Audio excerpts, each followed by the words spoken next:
২০০০ সালের ঘটনা। ক্ষমতায় তখন আওয়ামী লীগ।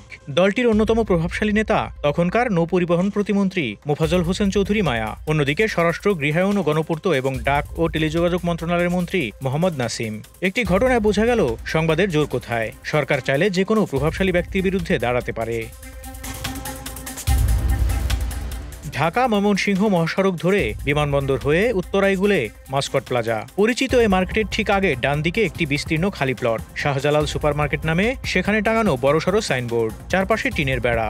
ভেতরে ছোট ছোট সারিতে দোকান বানানোর কাজ চলছিল। নির্মাণ কাজে ব্যস্ত শ্রমিকেরা। প্রাথমিক পরিকল্পনা অনুযায়ী এখানে তৈরি হবে মোট ৫১৮টি দোকান। দোকানগুলোর প্রতিটির জন্য নির্ধারিত ছিল ৫ লাখ টাকা। বুকিংয়ের আগাম জমা হিসেবে ১.৫ লাখ টাকা নেওয়া হচ্ছিল। নির্মাণকারীরা ক্রেতাদের আশ্বস্ত করেছিলেন যে ১ মাসের মধ্যে দোকান হস্তান্তর করে দেওয়া হবে। অনেক ক্রেতাই সেই শর্তে টাকা দিয়েছিলেন।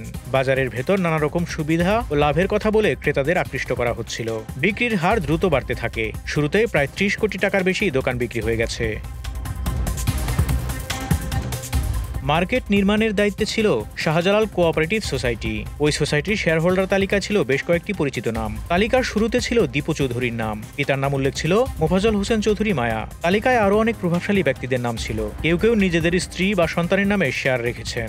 এসব পরিচয় ক্রেতাদের মধ্যে আত্মবিশ্বাস জাগাচ্ছিল যে কোনো সরকারি হস্তক্ষেপ হবে না। অনেক ক্রেতাই জানতেন যে জমিটি সরকারি খাস জমি, তবু তারা টাকা দিয়েছেন কারণ সোসাইটির শেয়ারহোল্ডারদের পরিচয় তাদের আশ্বস্ত করেছিল।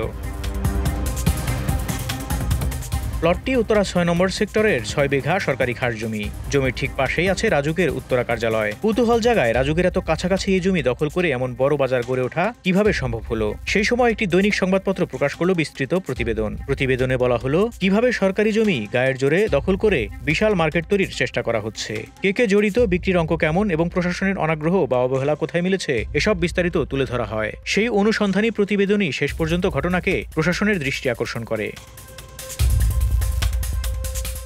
প্রতিবেদন প্রকাশের পর প্রতিক্রিয়া দ্রুত আসে। সব জায়গায় মন্ত্রীর ছেলেকে নিয়ে আলোচনা। তখন স্বরাষ্ট্রমন্ত্রী ছিলেন মোহাম্মদ নাসিম। খবরে উঠে আসার দিনই তিনি ঘটনাস্থলে পৌঁছান। মন্ত্রীর পৌঁছানোর আগেই সেখানে উপস্থিত ছিলেন রাজুকের ম্যাজিস্ট্রেট, পুলিশের সদস্যরা এবং প্রস্তুত রাখা ছিল ভারী সরঞ্জাম। মন্ত্রী জায়গায় পৌঁছালে ৩ দিক থেকে ৩টি বুলডোজার কাজ শুরু করে দেয়। ১ ঘন্টার মধ্যে পুরো মার্কেট ঘুরিয়ে দেওয়া হয়। উন্মুক্ত মাঠ আবার আলো বাতাসের মুখ দেখল।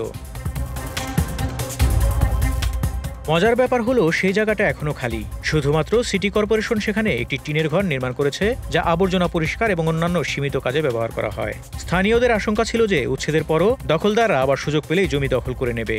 বাস্তবে এমন ঘটনাই বারবার হয়েছিল। কিছু সময় পরেই নতুন করে দখল চলে আসে। তাই একদিনের উচ্ছেদেই সমস্যার মূলোৎপাটন নয়, বরং সাময়িক সমাধান মাত্র।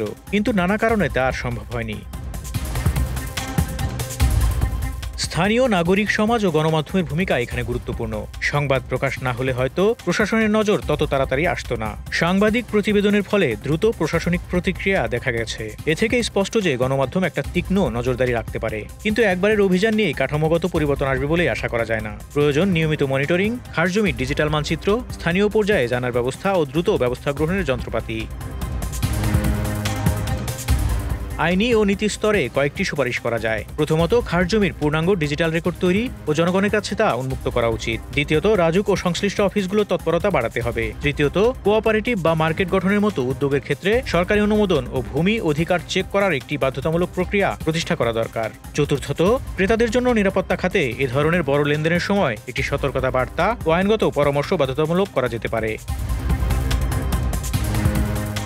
এই অনিয়মের আরেকটি বড় বিষয় হলো সামাজিক স্বীকৃতি। ক্ষমতাশালীদের নাম তালিকায় থাকার ফলে সাধারণ মানুষের মধ্যে এমন একটি বোঝাপড়া গড়ে ওঠে যে যারা প্রভাবশালী লোক তাদের কেউ কিছুই করতে পারবে না। উত্তরা ৬ নম্বর সেক্টরের ৬ বিঘা জমির কাহিনী কোনো একক ঘটনা নয়। সরকারি খাস জমি রক্ষার প্রশ্নটি শুধু আইন বা প্রশাসনের নয়, এটি সামাজিক নৈতিকতা, স্বচ্ছতা ও নাগরিক অংশগ্রহণের বিষয়। Desk report, Dhaka express.